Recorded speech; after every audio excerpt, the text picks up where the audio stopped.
I was sitting in a coffee shop when he said it, not yelling, not even leaning forward, just sitting across a small table from me, holding his cup with both hands and saying it like it was a reasonable thing to say. It was just sitting there, Maren. 9 words. I looked at him.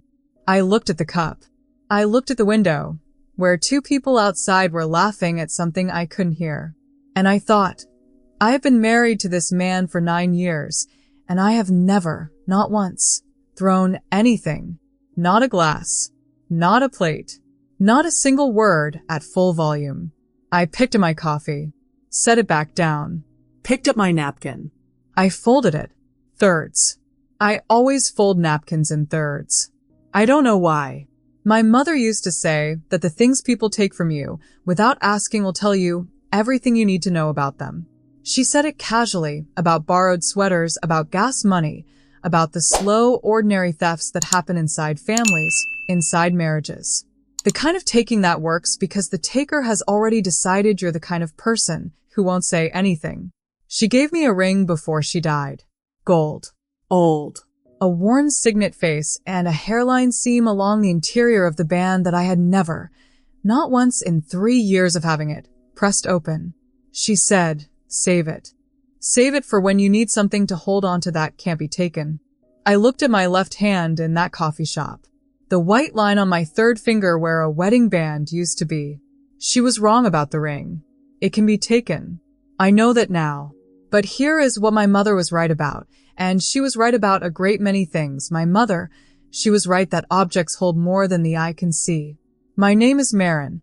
And this is the story of what was inside a ring that my husband gave away. If you've ever held onto something from someone you lost, something small and ordinary that carried the whole weight of them, and then had someone hand it away like it was nothing at all, stay with me. This one is going to stay with you. To understand why a ring matters, I need to take you back to before it did. There was a Saturday morning in the 2nd year of our marriage. Fletcher was making coffee. I was on the couch reading, still in yesterday's socks, and without saying anything, without being asked, he brought me a cup and sat down next to me and put his hand over mine on the page. Not a grand gesture. Not romantic in the way greeting cards mean romantic. Just his hand on mine, warm from the coffee cup, and the apartment quiet around us. I remember thinking, this is what I chose. This specific thing. This man. I meant it. That's the part one needs you to understand. I'm not telling you that story with bitterness. I'm telling you because it was real, and because real things, when they unravel, leave real damage.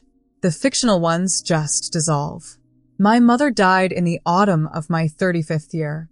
A Tuesday in October, which felt wrong. October is such a theatrical month.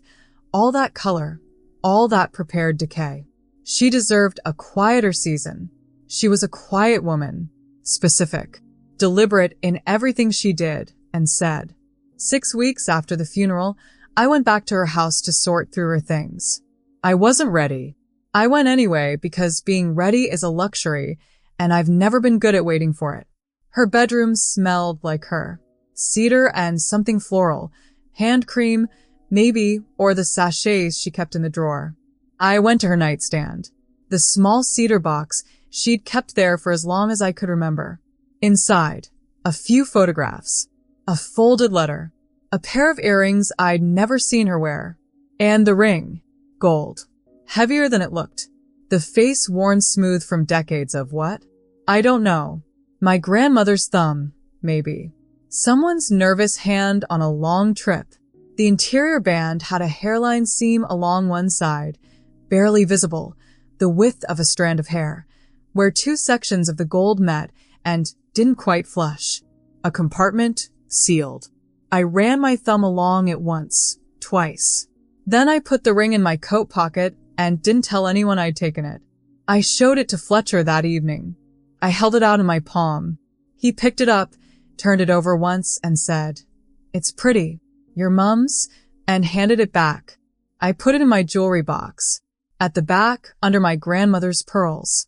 I thought about it sometimes, what was inside the compartment. My mother had told me, near the end, when it's time, you'll know. I didn't know. So I waited. I should tell you about Cressida, Fletcher's younger sister. 35, 2 years after us, still living in the same 40-mile radius she'd grown up in, which was fine, except that radius seemed to have a gravitational pull that bent everything inside it toward her. Fletcher included. I want to be fair. Cressida was not cruel in the theatrical way. She was cruel in the architectural way, the kind that reshapes the room slowly, so gradually you don't notice until the ceiling is lower and the door is somewhere it didn't used to be. A remark at Christmas about my cooking. A seating arrangement at a family dinner where I found myself one chair removed from Fletcher, between a cousin I'd never met and a wall. Small things. Individually survivable. You're oversensitive, Fletcher told me once after I mentioned the seating. He said it gently. That was always how he said the things that were meant to close a subject. I learned to close it myself. It was easier. The money was the thing that should have cracked it open. When my mother's estate was settled, I received $14,000. Not a fortune.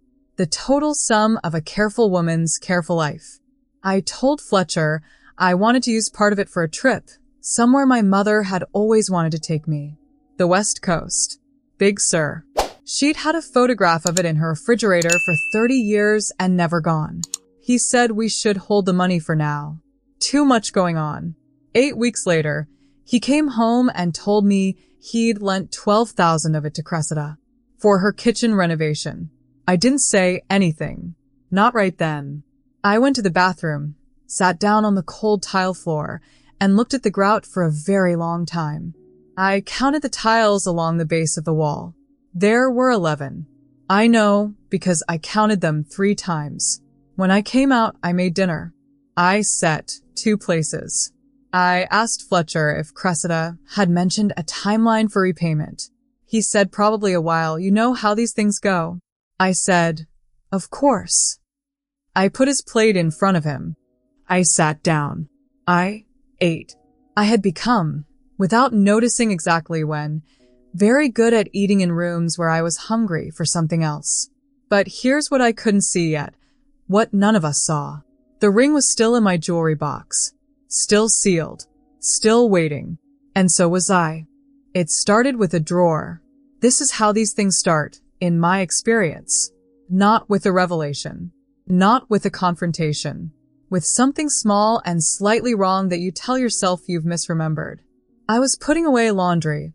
A Thursday evening, nothing remarkable, the kind of evening that exists only to be forgotten, when I opened my jewelry box to put back a pair of earrings and reached, without looking, to the back of the second tray. Under the pearls, my fingers found velvet. I looked down, moved the pearls aside, moved the small pile of earrings I never wear, ran my hand along the full width of the tray. The ring was not there. I went very still. The way you go still when your body knows something, your mind is still negotiating. Then I did what I always do with things I'm not ready to know. I told myself I'd moved it. I went through the bathroom cabinet, all 3 shelves, even the top one I can barely reach. The bedside drawer. The small dish on the kitchen counter where I leave rings when I'm washing up. I went through my coat pockets, my work bag, the zipper compartment of the suitcase we keep in the hall closet. Nothing. I stood in the hallway for a moment with my hand against the wall. Then I went back to the kitchen and started making dinner. I did not mention it to Fletcher. I told myself I was waiting until I'd checked more thoroughly. But there's a difference between waiting and circling a thing you've already understood. I was circling. I knew the difference somewhere under the part of me that was still making pasta. That was 3 weeks before the dinner. The dinner was a Sunday roast at Fletcher's parents'. 6 people, a table I'd sat at 100 times, the kind of evening that has its own internal logic. Arrive at 6, eat by 7, leave by 9, and everything proceeds according to the family's comfortable choreography. I was in the kitchen refilling my water glass. Cressida came in. We exchanged the pleasantries we'd been exchanging for 9 years. The brief, smooth version, neither warm nor cold, worn down to a social surface with no friction left. I turned back to the counter. That is when I saw it. her right hand resting on the counter next to the serving dish. Index finger, a gold signet ring with a worn smooth face, sitting slightly loose, pushed up past the second knuckle because it was too large for her. The hairline seams along the interior of the band. I have run my thumb along that seam in the dark. I know the width of it. I know the exact point on the band where it sits. I set down my water glass. Carefully. Is that a new ring? I heard myself say. My voice came out normal. I was faintly surprised. Cressida glanced down at her hand. Oh, Fletcher gave it to me. For my birthday. He said it had been in a box and nobody was using it. She smiled. A small, uncomplicated smile. Sweet of him, wasn't it? Not a question. A statement. The punctuation of someone who has never once considered that the thing they're holding might have a prior owner who mattered. I looked at the ring for 4 seconds. I counted. 4 seconds is longer than it sounds. Then I said, very sweet, picked up my glass and walked back into the dining room. Fletcher was laughing at something his father said. He had a particular way of laughing at his father's jokes, head tilted back slightly, genuinely delighted, the version of himself that was most fully, completely at home. I had always liked that version of him. I sat down across from him, Put my napkin in my lap. ate the entire meal, answered every question directed at me, asked 2 of my own, said goodbye to everyone at the door. I did not say a word about it until we got home. That night I asked him, standing in the kitchen, not raised, not trembling, just direct. Fletcher, my mother's ring. Where is it? He paused. Half a second. The pause of a man who knows the answer and is briefly deciding which version to give. Cressida needed something for her birthday, and I saw it in the box. I didn't think you were using it. It was my mother's. It was just sitting there, Maren. I want you to sit with those words. Just sitting there. The logic of a person who had already decided, before the question was even asked, that what he'd done was not the kind of thing that required explanation. That the ring, my mother's ring, the last physical object I had kept from her, the one thing I had never put on, had never lent, had never mentioned to anyone except him, had been simply sitting there unclaimed, available, his to reassign. I didn't cry. My hands were flat on the counter, and I looked at them, and I thought about how well I knew this countertop. How many times I had stood at this counter in this kitchen in this apartment and said nothing when something needed saying. I said, get it back. He said, Maren, you're being. I walked out of the kitchen. I walked to the bedroom. I took out a bag, and I packed with the methodical precision of someone who has been preparing for this particular departure for much longer than they realized. Work clothes, medications, a phone charger. I called Petra from a hallway. She said, I'll leave the key under the mat. No questions. Just that. At the front door I stopped. Fletcher was still in the kitchen. I could hear him opening the refrigerator, the particular sound of a man who has decided a situation is smaller than it is. I closed the door behind me. Not hard, not slow, just closed. There is one thing I didn't know yet. One piece of information I wouldn't receive for another 14 months. It had to do with the ring, not where it was, but what my husband knew before he took it. When I found out, I understood that what I believed was carelessness was something else entirely. Something more deliberate. Something worse. But that comes later. First, the part where I had to survive being wrong about everything I'd told myself for 9 years. Petra's spare room had one window. It faced a brick wall, close enough that if you opened the sash, you could have touched it with your hand. I spent a lot of time looking at that wall. I came to know every horizontal line of mortar, the place near the top where 2 bricks didn't quite align. The small dark stain, water or something older, was shaped vaguely like a question mark. I know that sounds like a metaphor. It wasn't. It was just a wall. For the first 3 weeks, I slept 12 hours a night and woke up exhausted. Then I stopped sleeping. I ate what Petra left on the counter, crackers, sometimes soup from a can, and once half a protein bar she'd left with a post-it that said, "Eat this," in her handwriting. I filed the legal separation paperwork during my lunch break on a Wednesday and was mildly stunned by how orderly the process was. A form, A fee. a waiting period, as if the dissolution of 9 years was primarily a clerical matter, which perhaps in many ways it was. I called Fletcher twice.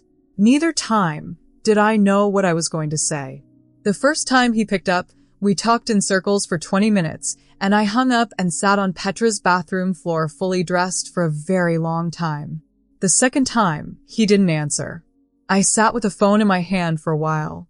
Then I put it face down on the counter and reorganized Petra's kitchen cabinets. Every shelf, labels facing forward, smallest cans to the front. It took 45 minutes. It helped. That's the part one don't fully know how to explain. How much it helped.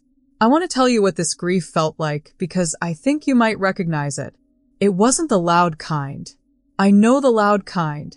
The loud kind reaches for the phone at midnight and argues cases in the dark and wakes you up crying and has an appetite for resolution, for apology, for something. This was different. This was the grief that had given up its appetite. The house after the party kind. The quiet that isn't peaceful. Just empty. I existed in that quiet for roughly 11 weeks. Then a Tuesday. Nothing significant about Tuesday. I was at the laundromat 2 blocks from Petra's building. The one with the plastic chairs that are bolted to the floor in pairs, so you're always sitting too close to a stranger or too far from one. I had a book I wasn't reading.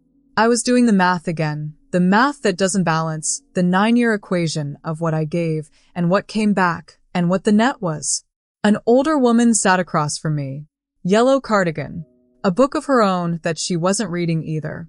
After about 10 minutes, she looked up and said, without particular preamble, "You look like you're trying to make something add up that isn't going to." I said, "Something like that." She said, "Stop. Some things don't balance. They just end." Then she looked back at her book.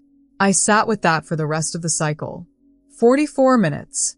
The machine clicked through its stages, and I sat there with the words, "Some things don't balance. They just end," and felt something in my chest. Not break. Nothing so dramatic as that.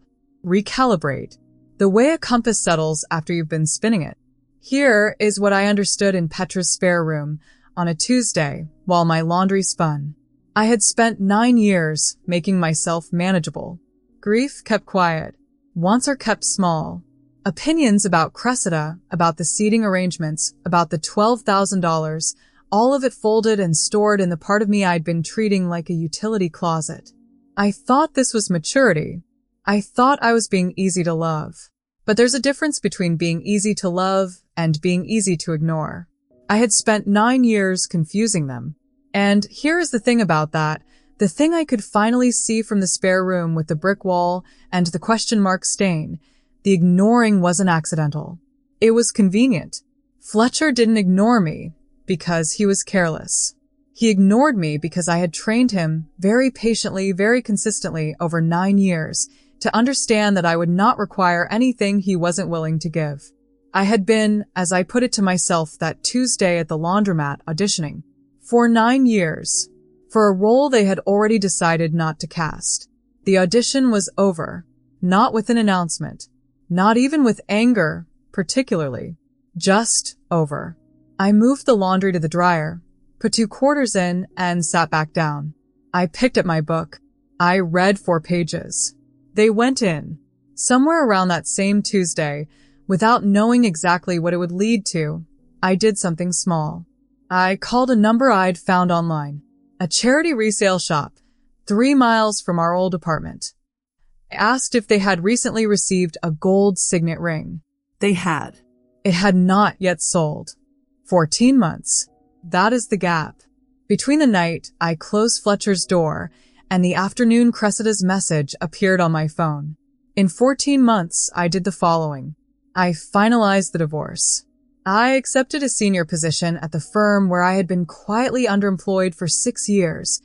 Underemployed because every time an opportunity had required relocation, I deferred to Fletcher's trajectory, his city, his proximity to his family. The senior position was in the same building. They had been waiting, my manager told me, for me to stop being unavailable to myself. She didn't use those exact words, but that was what she meant. I moved into my own apartment. Choose it alone. Sign the lease alone. The kitchen has a window that faces the street, and on weekend mornings I can hear the market 2 blocks over, and I have never once consulted anyone about whether this was practical. And on a lunch break 14 months ago, I walked into a charity resale shop and bought a gold signet ring for $40. I didn't open the compartment that day. I carried it in my coat pocket for 3 hours. I ate my lunch. I went back to my desk. I finished the afternoon. I answered 12 emails. I did not allow myself to open it at work, in fluorescent light, sitting at a desk that was still technically new to me. I waited until I was home. My kitchen table. The tea is still hot. The evening was quiet in the way I'd started to appreciate. Not the absence of Fletcher. Not anymore. Just the presence of nothing I hadn't chosen. I pressed the seam along the interior of the band. The compartment opened easily, like it had been waiting. Inside was a piece of paper, folded 4 times to the width of a finger. The paper was thin, the kind my mother used for her correspondence, cream-colored, slightly waxy. Her handwriting. I read it. I read it twice. Then I folded it back, closed the compartment, and sat with my tea until it was cold. I told no one what it said. Not yet. Not even Petra. 6 weeks later, Cressida messaged me. I know. I was surprised too. The message was long in the way messages are when someone is asking for something and wrapping it in enough context that they can believe, when they press send, that they are merely reaching out. Fletcher, it turned out, had significant financial difficulties. The contractor dispute over the kitchen renovation, the kitchen paid for, in part, with the $12,000 that had once been my mother's, had expanded into something ugly. The family was strained. Vivian, Fletcher's mother, hadn't been well. Cressida had heard, through the professional adjacency of a shared industry, that I knew someone, a connection, a colleague of mine with whom I'd spent the past year building something that happened to be useful, with absolutely no strategic planning on my part. She was asking if I would speak to this person on Fletcher's behalf. I read the message. I set my phone down. I went and made dinner. The full kind, the kind with a main and a side and something green, the kind I'd started making for myself once I stopped defaulting to whatever was quickest. I thought about it for 3 days. And I want to be honest about this, because the honest version is more interesting than the easy one. I genuinely considered it. Not because Fletcher deserved it. Not out of residual feeling. But because I have spent my entire adult life doing the right thing regardless of whether anyone has earned it. That reflex is not easily unwired. 3 days. Then I understood something. Right is not the same as required. I didn't respond to Cressida.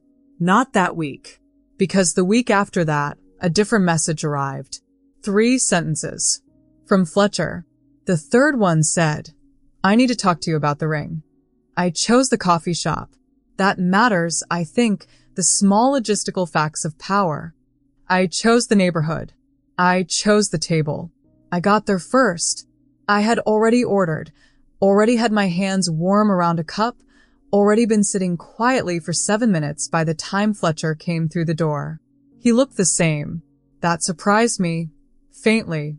I suppose I expected someone who had done what he'd done to look different. They rarely do. He sat down. He ordered. For a moment, neither of us said anything, and it was a different kind of silence than the ones we'd maintained inside our marriage. Those silences were managed. This one was just honest. You found it, he said. I found it. He nodded. He was looking at the table.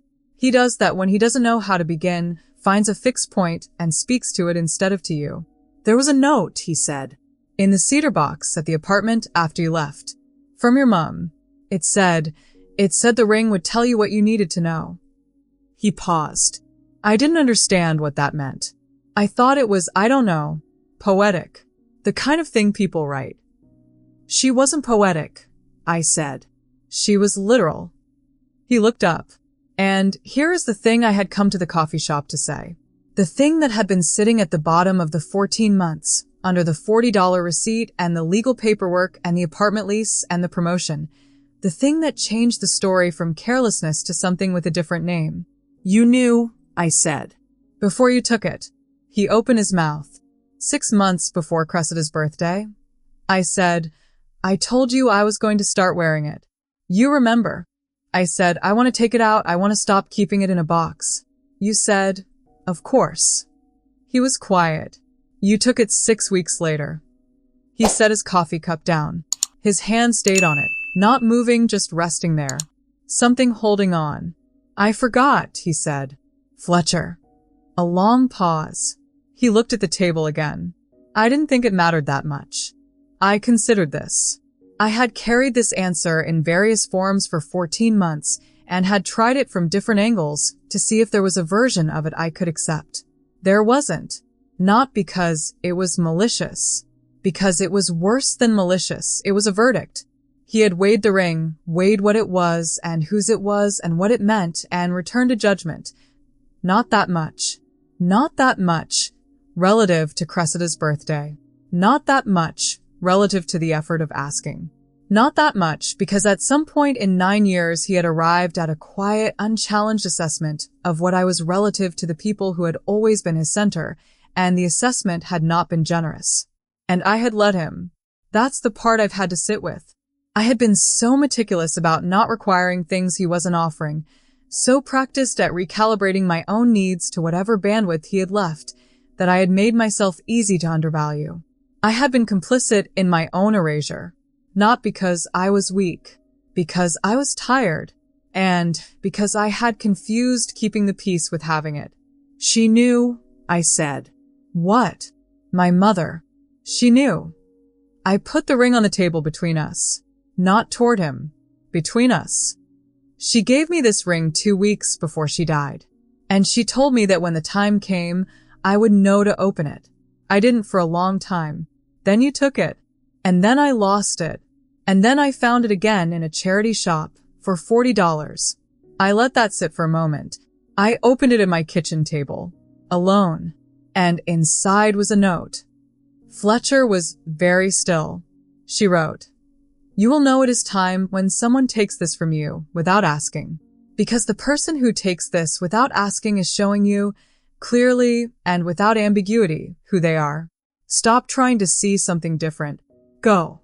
He looked at the ring. His hand moved toward it. An instinct, the same instinct that had put it in a gift bag for his sister, without a second thought. The reaching hand. It stopped. He pulled it back. To his lap. Out of sight. He had understood something, I think, at that moment. Or maybe he had only understood that he was in a room where his understanding no longer determined the outcome, and some part of him registered the novelty of that. She planned this, he said. Not angry. Something more like shock, moving slowly through a man who is not accustomed to finding himself outmaneuvered. She planned this, I agreed. My mother was always the most deliberate person in any room. He looked at me for a long moment. Do you? He stopped. I tried again. Can you forgive me? I thought about it. Not dramatically. Actually think about it. The way you do when an answer has been sitting in you for a while and you're finally checking whether it's still right. Forgiveness isn't what you're imagining, I said. You want me to forgive you, so this ends cleanly. It doesn't end cleanly. You took something that wasn't yours. You undervalued someone who was. Those things happened. You can carry that. I picked up the ring from the table. Hold it for a moment. Then I put it on my right hand. Not the ring finger, not a statement, just a finger that was mine. I already have enough to carry. I stood. Left a few bills for the coffee. I hope Cressida's kitchen turned out well, I said. I walked out. I didn't look back. Not because it was dramatic not to. Because there was simply nothing back there I needed to see. It's a Sunday morning as I'm telling you this. My kitchen. The window is open.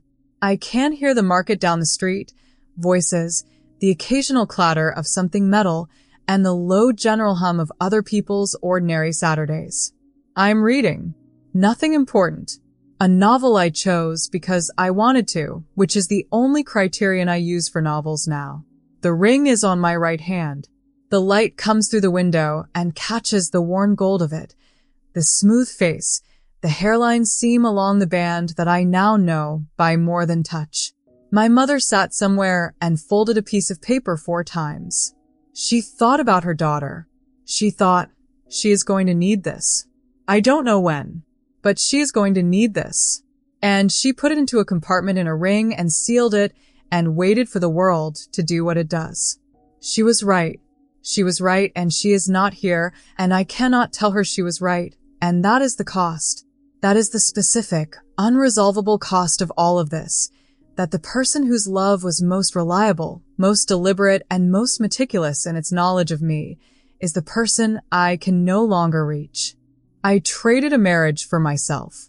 I won't tell you that's nothing, but I have this apartment, this window, this ordinary Sunday. I have Petra, who shows up without being asked. I have the ring, which no longer means the last thing. It means she knew.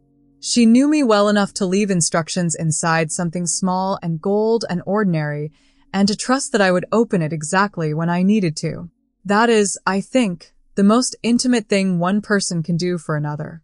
I wonder sometimes if peace and forgiveness are the same thing.